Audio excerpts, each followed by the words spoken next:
రాష్ట్రంలో 5 ఏళ్లుగా వ్యవస్థలన్నీ పూర్తిగా చిన్న భిన్నమయ్యాయి. అందులో ఒక ఆర్థిక పరిస్థితి అయితే ప్రస్తుతం చెప్పాల్సిన పరిస్థితి లేదు. ఇప్పుడున్న పరిస్థితుల్లో కొత్త ప్రభుత్వం ముందున్న సవాళ్ళేంటి? ఆర్థిక పరిస్థితులను ఏ విధంగా చక్కదిద్దాలి? రోజువారీ ఆర్థిక నిర్వహణతో పాటు ఇచ్చిన హామీలను ఏ విధంగా నిలబెట్టుకునేందుకు అవసరమైన వనరులను ఏ విధంగా సమకూర్చుకోవాలి? ఈ అంశాలపైన విశ్రాంత ఐఏఎస్ అధికారి పివి రమేష్ గారితో మాట్లాడదాం. పివి రమేష్ గారు ఉమ్మడి ఆంధ్రప్రదేశ్లో ఆర్థిక శాఖ ముఖ్య కార్యదర్శిగా చేశారు. అదేవిధంగా ఆఫ్ఘనిస్తాన్ ఆర్థిక మంత్రికి సలహాదారుగా, అదేవిధంగా ఐక్యరాజ్య సమితి, ప్రపంచ బ్యాంకు వంటి అనేక అంతర్జాతీయ సంస్థల్లో పనిచేసిన అనుభవం ఉంది. రమేష్ గారు నమస్తే. నమస్కారం అండి. సార్, మీరు చూశారు 5 ఏళ్ళుగా రాష్ట్రంలో ఉన్న పరిస్థితి, అన్ని విషయాల్లో పరిస్థితి, ముఖ్యంగా ఆర్థిక రంగం పరిస్థితి. ఇప్పుడు అసలు రాష్ట్ర ఆర్థిక పరిస్థితిని మీరు ఎలా చూస్తున్నారు సార్? అదేవిధంగా కొత్త ప్రభుత్వం ముందున్నటువంటి ఆర్థిక పరంగా కొత్త ప్రభుత్వం ముందున్న సవాళ్ళు ఏంటి? ఇప్పుడున్న ఆర్థిక పరిస్థితి ఆంధ్ర రాష్ట్రంలో చూస్తే అభివృద్ధి అనేది ఆర్థికంగా, సాంఘికంగా, సాంస్కృతికంగా కూడా చాలా మార్పు తీసుకురావాల్సిన అవసరం ఉంది. ముఖ్యంగా ప్రభుత్వాన్ని నడిపించడానికి కావలసిన వనరులు, ఏదైతే ప్రజల నుంచి వచ్చే రెవెన్యూస్ ఉంటాయో ఆ రాబడి, అవి ఖర్చులు, ఇవి కాకుండా రాష్ట్ర ట్రెజరీలో అప్పులు విపరీతంగా పెరిగిపోవడం జరిగింది. తరువాత పరిపాలనా యంత్రాంగంలో స్తబ్దత, పరిపాలనా యంత్రాంగంలో సరైనటువంటి మార్గదర్శనం, దశ నిర్దేశం లేకపోవడం వలన అటు ఒక క్యాపిటల్ సిటీ కట్టలేకపోయాం, ప్రాజెక్టులు పూర్తి చేయలేకపోయాం, ఒక అభివృద్ధి కార్యక్రమం, ఎంప్లాయ్మెంట్ కానీ, యువతకు కావాల్సినటువంటి ఆసరా కానీ కల్పించడం జరగలేదు. ఒక విధంగా చెప్పాలంటే గత 5 సంవత్సరాల జీవితం ఆంధ్ర రాష్ట్రంలో ఒక చీకటి దశగా భావించవలసిన అవసరం ఉంది. ఇది ఒక పెద్ద ఛాలెంజ్ వచ్చే ప్రభుత్వానికి. అయితే కొత్తగా ముఖ్యమంత్రిగా ప్రమాణ స్వీకారం చేసిన చంద్రబాబు నాయుడు గారు,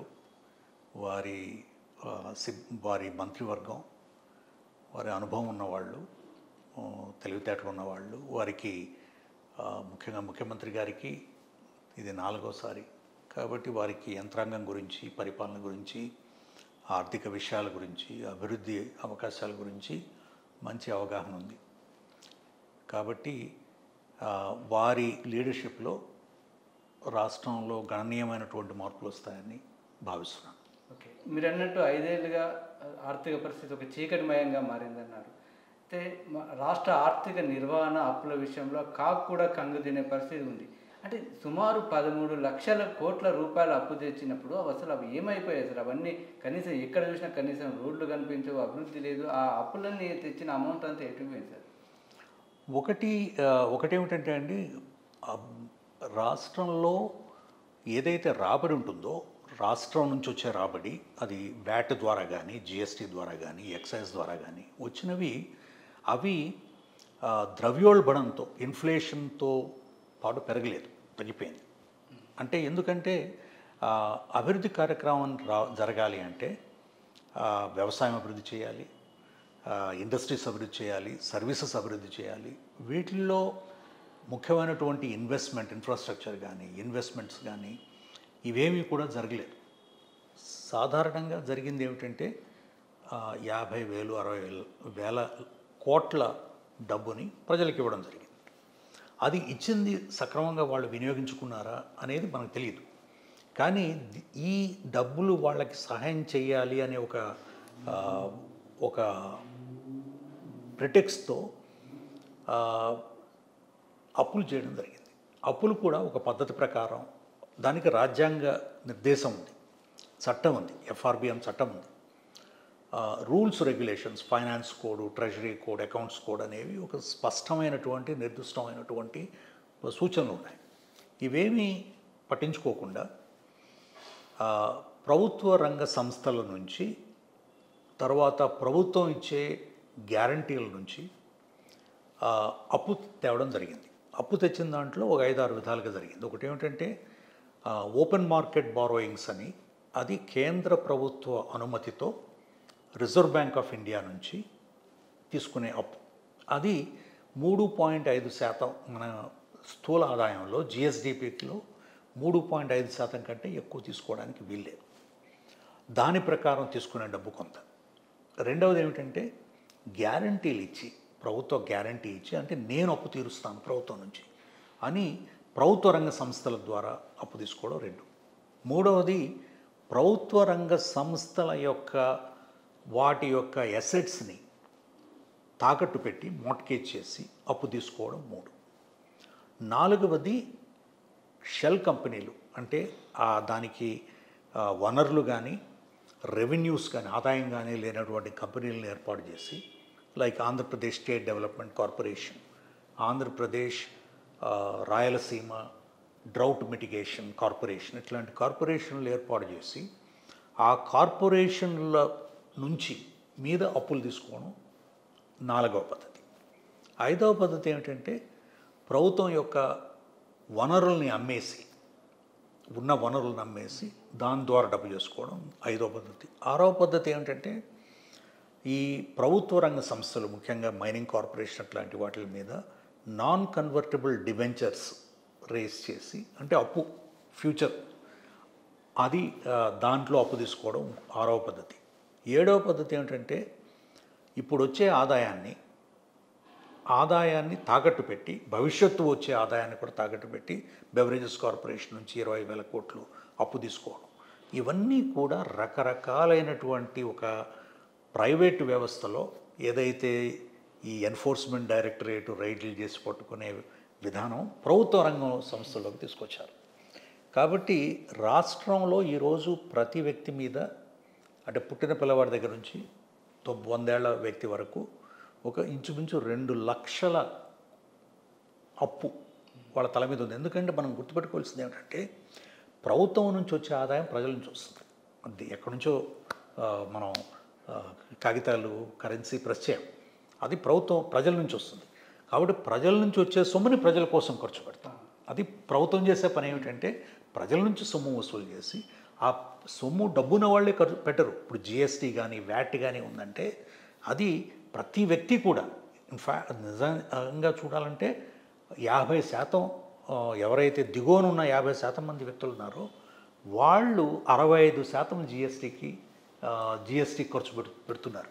అంటే ఈ డబ్బంతా కూడా పేద ప్రజల నుంచి వస్తుంది, మధ్యతరగతుల నుంచి వస్తుంది, పెద్దవాళ్ళ నుంచి కూడా వస్తుంది. ఈ డబ్బులన్నీ కూడా కలిసి ప్రభుత్వ నిర్ణయం ఏమిటంటే ఎవరి కోసం ఖర్చు పెట్టాలి, ఎందుకోసం ఖర్చు పెట్టాలి, ఏ విధంగా ఖర్చు పెడితే ఆర్థికంగా రాష్ట్రం ముందుకెళ్తుంది, ఏ విధంగా ప్రజలకి పనులు కల్పించవచ్చు, ఏ విధంగా ప్రజలకి ఆర్థికంగా అభివృద్ధిలోకి దృక్పథంలోకి తీసుకురావచ్చు, ఈ విషయాల గురించి ఆలోచించవలసిన అవసరం ఉంది. అది ప్రభుత్వ పని, కానీ అది జరగలేదు.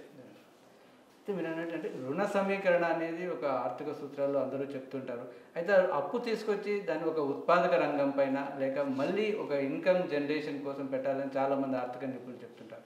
ఆ సూత్రాన్ని గత ప్రభుత్వం పాటించిందా? ఎక్కువ ప్రధానంగా ఎక్కడ వాటిని పంపిణీ చేస్తున్నారు?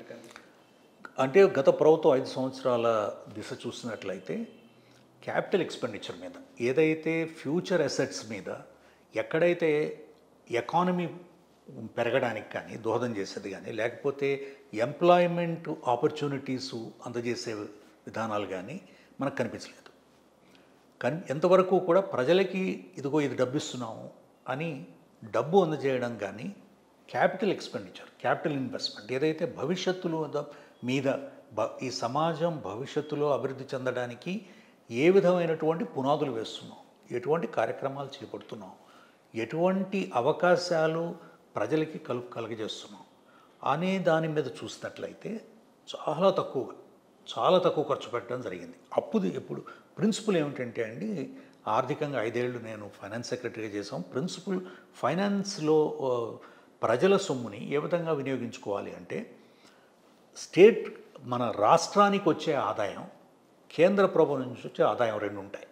రాష్ట్ర ప్రభుత్వం నుంచి వచ్చే ఆదాయం లోపలే మన యొక్క జీతాలు భత్యాలు తరువాత పెన్షన్లు ఇవి ఖర్చులు ఫిక్స్డ్ కాస్ట్లు దీని లోపలే పెట్టుకోవాలి. కేంద్ర ప్రభుత్వం నుంచి వచ్చే డివల్యూషన్స్ అంటే వాళ్ళకు వచ్చే ఆదాయం నుంచి మనకు 41% వస్తుంది. ఆ ఆదాయం కానీ తర్వాత central schemes centrally sponsored schemes దాంట్లో 60% కేంద్ర ప్రభుత్వం ఇస్తే 40% రాష్ట్ర ప్రభుత్వం ఇవ్వాలి. వీటికి కావాల్సిన వనరులన్నీ కూడా ఈ కేంద్ర ప్రభుత్వం నుంచి వచ్చే నిధులు రాష్ట్ర ప్రభుత్వం నుంచి వచ్చే రాబడి కలిపి ఖర్చు పెట్టాలి.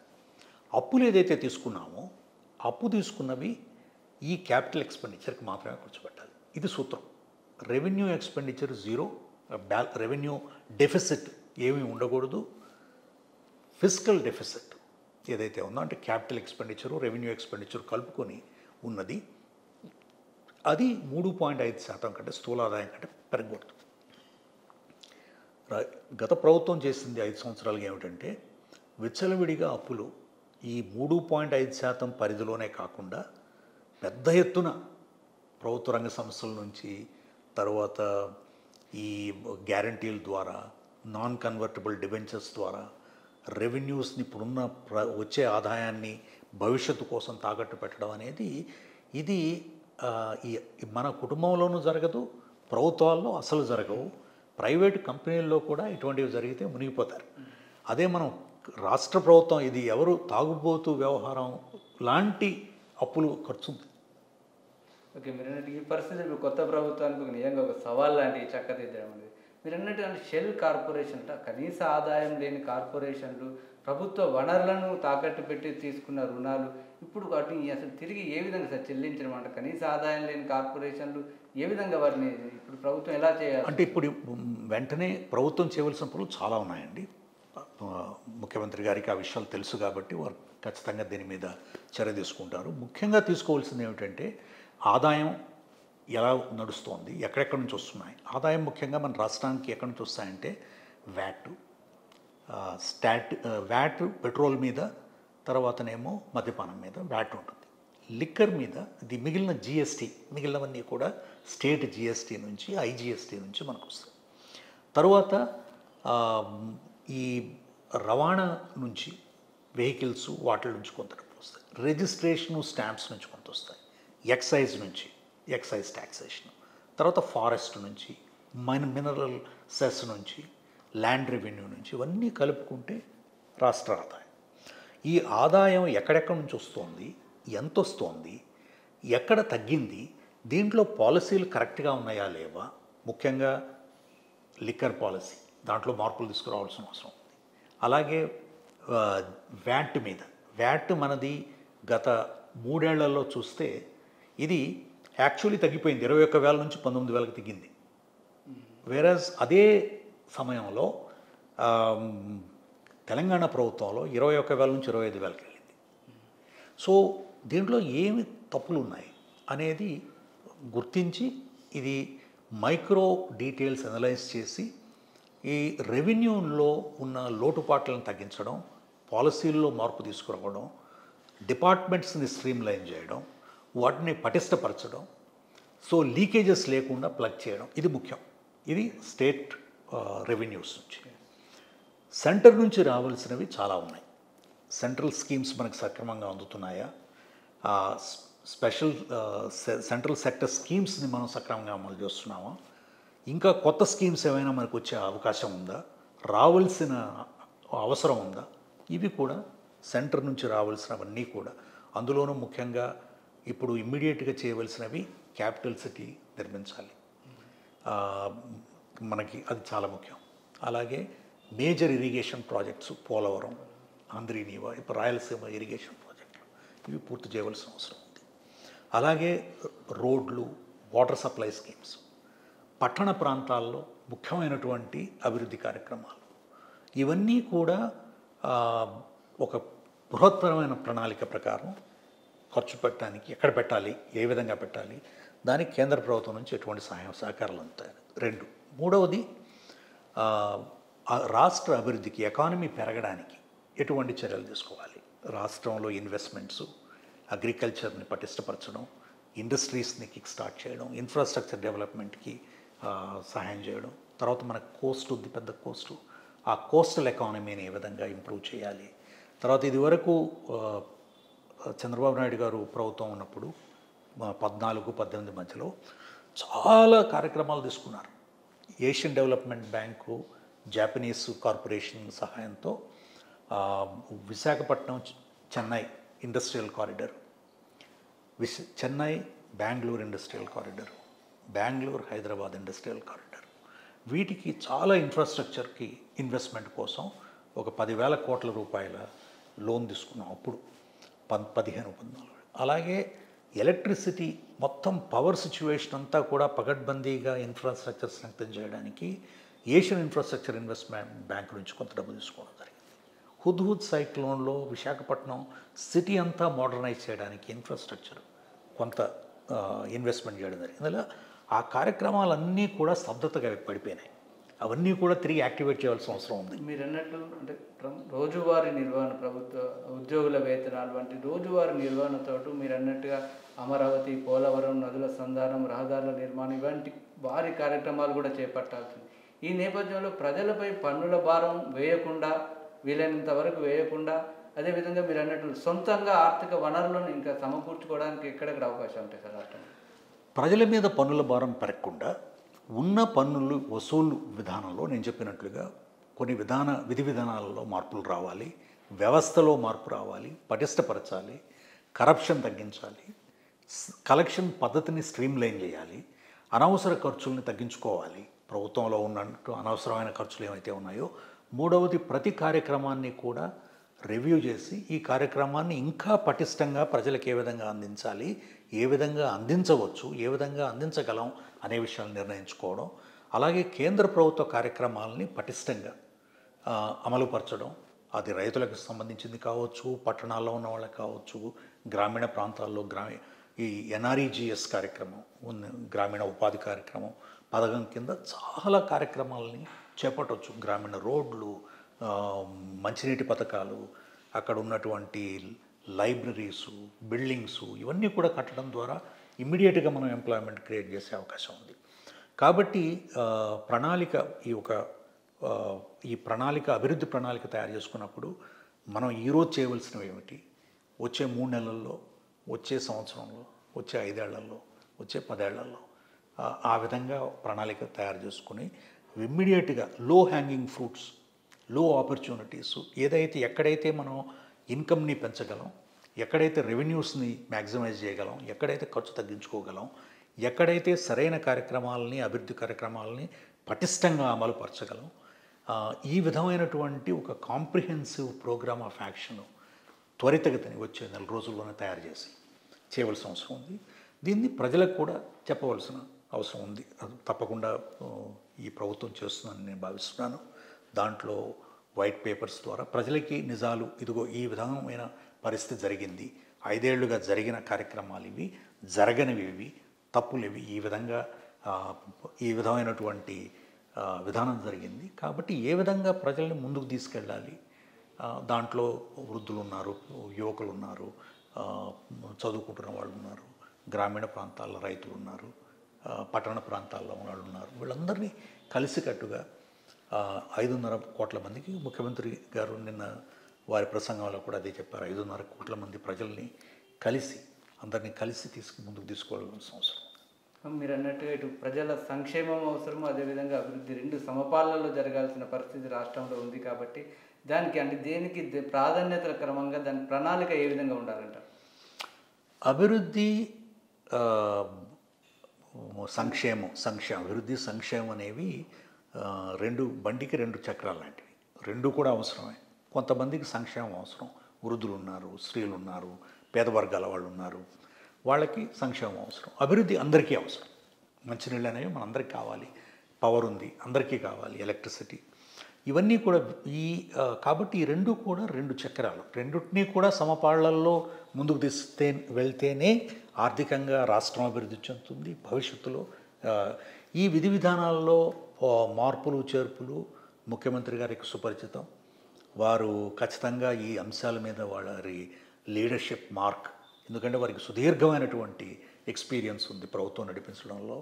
వారి అభివృద్ధి ఏ విధంగా చేయాలి, సంక్షేమం ఏ విధంగా అందించాలి అనే విషయం మీద వారికి పూర్తి అవగాహన ఉంది. వాడు కొత్తగా నేర్చుకోవాల్సిన అవసరం లేదు. దీనికి అధికారులు నేర్చుకోవాల్సిన అవసరం ఉంది, వారిని సపోర్ట్ చేసేవాళ్ళు, కానీ వారికి ఎవరు చెప్పవలసిన అవసరం లేదు. కాబట్టి వారికి ఈ విషయం మీద పూర్తి అవగాహన ఉంది, కానీ వారికి సహాయ సహకారాలు అందించవలసిన అవసరం ఉంది ఈ విషయంలో. ఎందుకంటే ఇది ఇంప్లిమెంట్ చేయడంలో, అలాగే వారికి కరెక్ట్ ఇన్ఫర్మేషన్ ఇవ్వడంలో, కరెక్ట్గా మానిటర్ చేయడంలో, కరెక్ట్గా ఇంపాక్ట్ని తీసుకురావడంలో సహాయ సహకారాలు అవసరం, కానీ వారికి మార్గదర్శనం చేయవలసిన అవసరం లేదు. అది రాష్ట్రం యొక్క ఇది ఒక మంచి సదవకాశం అని నేను భావిస్తున్నాను. అయితే ఇప్పుడున్నటువంటి పరిస్థితుల్లో నిర్వహణ కొంత ఇబ్బందిగా ఉంది. కాబట్టి ఈ నేపథ్యంలో పోలవరం, అమరావతి లాంటి భారీ ప్రాజెక్టుల కోసం నిధుల సమీకరణ ఎలా చేయాల్సి ఉంటుంది సార్? ఒక మంచి డెవలప్మెంట్ ఏమిటంటే, మనం అంటే ఆ రాష్ట్ర ప్రభుత్వం ఎన్డీఏలో భాగస్వామ్యం కాబట్టి, ఎన్డీఏ ప్రభుత్వం రాష్ట్రంలో ఉంది, ఎన్డీఏ ప్రభుత్వం కేంద్రంలో ఉంది. అన్నిటికంటే ముఖ్యంగా 2014లో ముఖ్యమంత్రి గారు చంద్రబాబు నాయుడు గారు ముఖ్యమంత్రిగా ఉన్నప్పుడు పోలవరం ప్రాజెక్ట్ని నేషనల్ ప్రాజెక్ట్గా గుర్తించి దానికి సపరేట్ బడ్జెట్ అలాట్మెంట్ చేయడం జరిగింది. దానికి నబార్డ్ నుంచి ఒక national irrigation infrastructure development fund అనేది ఏర్పాటు చేసి అక్కడి నుంచి కేంద్ర ప్రభుత్వం దాన్ని అప్పు కింద తీసుకుని అది రాష్ట్ర ప్రభుత్వానికి 90% రాష్ట్ర ప్రభుత్వానికి ఇవ్వడం జరుగుతుంది. అది ఒకసారి సక్రమంగా ఇంకా రావాల్సిన డబ్బులు ఎంత ఉన్నాయి, అసలు దానికి కావలసిన ఖర్చు ఇంకా ఎంత ఉంది, ఏ పరిస్థితిలో ఉంది, ఎందువల్ల ఆలస్యమైంది అనేది ఒకసారి బేరీ విజ్జు వేసుకుని దాన్ని ముందుకు ఇమ్మీడియట్గా ప్రయారిటీ బేసిస్ మీద ముందుకు తీసుకోవాల్సిన అవసరం ఉంది. కాబట్టి దానికి సంబంధించినంత వరకు కొత్తగా మనం డబ్బు రేజ్ చేయాల్సి, దానికి కావాల్సిన వనరులు రాష్ట్ర ప్రభుత్వం రేజ్ చేయవలసిన అవసరం లేదు. It's a management issue, it's a management challenge. అది తప్పకుండా చేస్తారు అని అనుకుంటున్నాను. ఒకటి. రెండవది, క్యాపిటల్ సిటీ డెవలప్మెంట్కి ఇదివరకే ఒక 8,000 కోట్ల రూపాయలు ప్రపంచ బ్యాంకు నుంచి శాంక్షన్ అయింది. ఆ తర్వాత ఈ ప్రభుత్వం తీసుకోకపోవడం వల్ల దాన్ని క్యాన్సిల్ చేశారు, ఈ పోయిన ప్రభుత్వం వల్ల. కాబట్టి 8,000 కోట్ల రూపాయల loan for development of Amaravati sanction అయ్యి క్యాన్సిల్ అయింది. అది తెలియదు ప్రజలకి చాలామందికి. అది ఆ ప్రాజెక్ట్ని రివైవ్ చేసి ఇమ్మీడియట్గా తీసుకురావాల్సిన అవసరం ఉంది. తీసుకురావడమే కాకుండా ఆ అమరావతి అభివృద్ధి గురించి చాలా దేశాలు, ఒక సింగపూర్ గురించి మనకు తెలుసు కాబట్టి, సింగపూరే కాకుండా వివిధ దేశాలు, జపాను, కొరియా, వీళ్ళందరికీ కూడా ఈ అమరావతిలో అభివృద్ధి చేయాలి, దాంట్లో భాగస్వాములు కావాలనే ఆసక్తి చాలా ఉండేది. దాన్ని తర్వాత ఈ మూడు క్యాపిటల్స్ కథ తీసుకురావడం వలన ఇవన్నీ కూడా వెనుకబడిపోయినాయి. కాబట్టి అవన్నీ కూడా ముఖ్యంగా చంద్రబాబు నాయుడు గారికి చాలా మంచి రెప్యుటేషన్ ఉంది, నేషనల్గా, ఇంటర్నేషనల్గా. వారి మీద చాలా కాన్ఫిడెన్స్ ఉంది, ట్రస్ట్ ఉంది. కాబట్టి ఖచ్చితంగా వారి నమ్మకంతో ఇన్వెస్టర్సు, గవర్నమెంట్సు, ఇంటర్నేషనల్ ఏజెన్సీసు, అలాగే కేంద్ర ప్రభుత్వం ముందుకొచ్చి దోహదం చేస్తుందని నేను భావిస్తున్నాను. ఎందుకంటే I'm very confident there is no reason why we should be struggling for resources. ముఖ్యమైన ప్రాజెక్టులకి, ముఖ్యంగా ఇరిగేషన్ ప్రాజెక్ట్స్ కానీ, క్యాపిటల్ సిటీ ప్రాజెక్ట్ కానీ, ఇండస్ట్రియల్ డెవలప్మెంట్ కానీ, మేజర్ ఇన్ఫ్రాస్ట్రక్చర్ ప్రాజెక్ట్స్ కానీ, ఇవన్నీ కూడా మనం త్వరలోనే అంటే రేపు ఏళ్ళుండని కాదు, వచ్చే కొద్ది నెలల్లోనే మనం ఒక సరైనటువంటి దిశలో పయనిస్తామని నేను నమ్ముతున్నాను. కానీ ఈ బడ్జెట్ బ్యాలెన్స్ చేయడంలో ఈ అప్పులు ఏదైతే పెద్ద అప్పుల పెనుభారం అయిపోయినాయో వాటిలన్నింటినీ కూడా చాలా జాగ్రత్తగా ఒక్కొక్క అప్పుని కూడా బేరీజు వేసి కొన్ని అప్పుల్ని రీషెడ్యూల్ చేయించడం, కొన్ని అప్పులకి రీస్ట్రక్చరింగ్ చేయించడం, ఇటువంటిది చేయవలసిన అవసరం ఉంది. వీటిలన్నిటికీ కూడా పెద్ద పని, ఇది ఒక పెద్ద పని ఉంది, పెద్ద యంత్రాంగం అవసరం ఉంది. ఇది చాలా పెద్ద ఛాలెంజ్. అది మాత్రం ఇది చేయగలిగిన పని. ముఖ్యంగా నాయకత్వం వలన కానీ మా నమ్మకం ఏమిటంటే ఇది చేయగలిగిన పని, మనం తప్పకుండా చేస్తాం. చేయడానికి కొంత సమయం కావాలి, ప్రజలు కూడా ఆ విషయాలను అర్థం చేసుకుంటారని నేను భావిస్తున్నాను. ఎందుకంటే ఎంత పెద్ద ఎత్తున నమ్మకంతో ఈ ప్రభుత్వాన్ని ఎన్నుకున్నారు. నాయుడు గారి నాయకత్వం మీద నమ్మకం పెట్టారు కాబట్టి ఖచ్చితంగా ఇది చేస్తారు, చేయగలుగుతామని భావిస్తున్నాను. Thank you sir. థ్యాంక్స్ అండి. నమస్తే, నమస్కారం.